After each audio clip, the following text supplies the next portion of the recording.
sentido, o caminho, a verdade e a vida é este de trazer uma relação íntima para com Deus todo o tempo e o tempo todo. Não é uma coisa para acontecer a posteriori. Isso é o que todo grande mestre disse. Uma vez perguntaram a um grande mestre indiano se ele já tinha visto Deus, Shri Ramakrishna, e ele olhou para o discípulo, que naquela época era um cético, e disse: sim, eu já vi Deus, na verdade eu o vejo como vejo você aqui agora, só que mais claramente. Que tipo de prática, de caminho, de rendição, de entrega, de amor esses grandes mestres fizeram para que a realidade divina não os escapasse como escapa de nós? Por que é que a gente cede tanto a todas as nossas mazelas, advinda dos nossos grandes medos, não é? Nossos grandes sofrimentos? Se a promessa é de que nós somos filhos e filhas de uma fonte eterna de vida, bem-aventurança, alegria, amor e paz.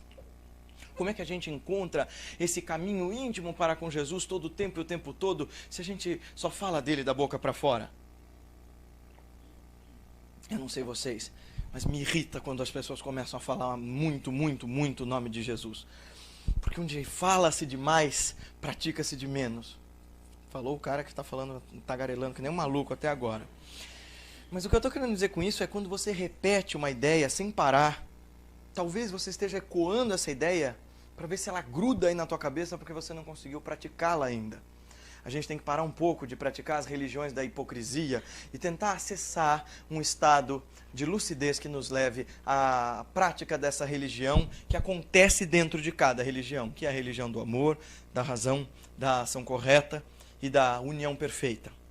Em outras palavras, eu poderia arriscar dizer que a religião de Jesus, fosse ele nascido onde quer que fosse, se ele tivesse nascido entre os guaranis e não entre os hebreus, se ele tivesse nascido entre os europeus, entre os africanos, a religião dele não seria iorubá, nem nativo-americana, nem celta, nem tampouco, sei lá, se ele tivesse nascido na Mongólia, não teria sido a religião dos xamânicos. A religião dele teria sido, em última análise, não só a religião do amor, mas é dessas quatro coisas que eu chamaria de a religião da liberdade plena.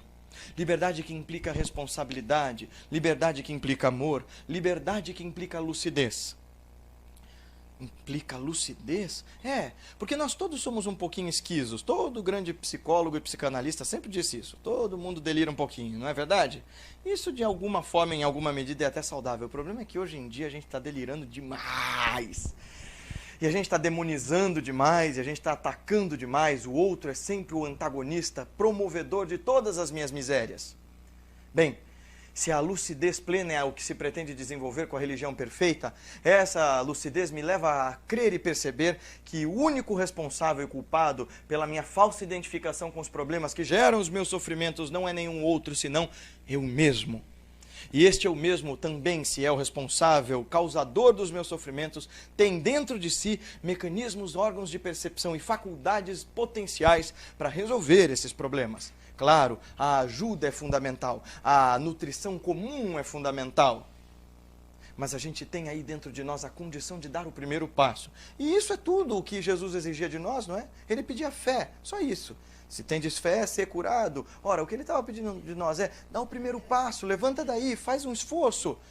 Porque demora, dá trabalho e dói se transformar. Mas às vezes essas transformações vêm como um ato de graça, avassalador, mostrando apenas quando você está pronto a partir de um ato de boa vontade, de coragem, de fé.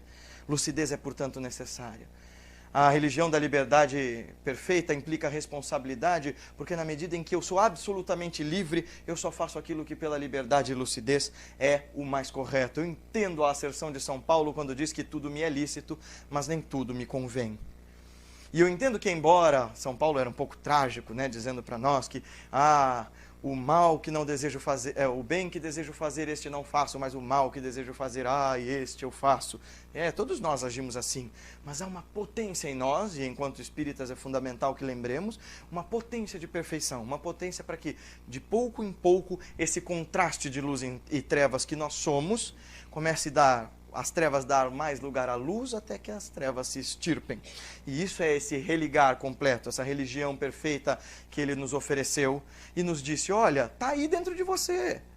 Pois quando me perguntarem se o reino dos céus está aqui, ali ou acolá, responderei: eis que o reino dos céus está dentro de vós. é um processo de acessar, é uma construção diária, é um esforço, é um caminho. Por isso que, às vezes, eu falo isso e nossos irmãos espíritas acham que eu estou falando contra o kardecismo, e não é nada disso. Quando eu digo que o Consolador prometido não é só o espiritismo. O Consolador prometido, quando ele diz, eu vos enviarei o Consolador prometido, e ele vos lembrará tudo o que eu vos tenho dito, não é só uma doutrina, é toda uma oportunidade que aconteceu desde o momento em que alguém se abriu para ele, mesmo ali enquanto ele ainda estava vivo, de acessar de fato os conhecimentos que ele nos passava. Lembrar do que ele nos tem dito é trazer para a nossa posse aquele conhecimento.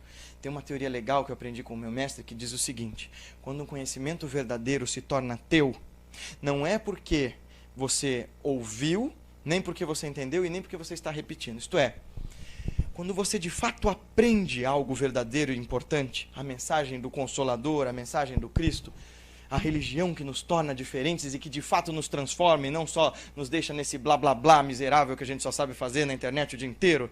Bom, isso não significa que eu estou repetindo o que o mestre disse, nem que eu entendi o que ele disse. Eu apreendi, eu tomei para mim.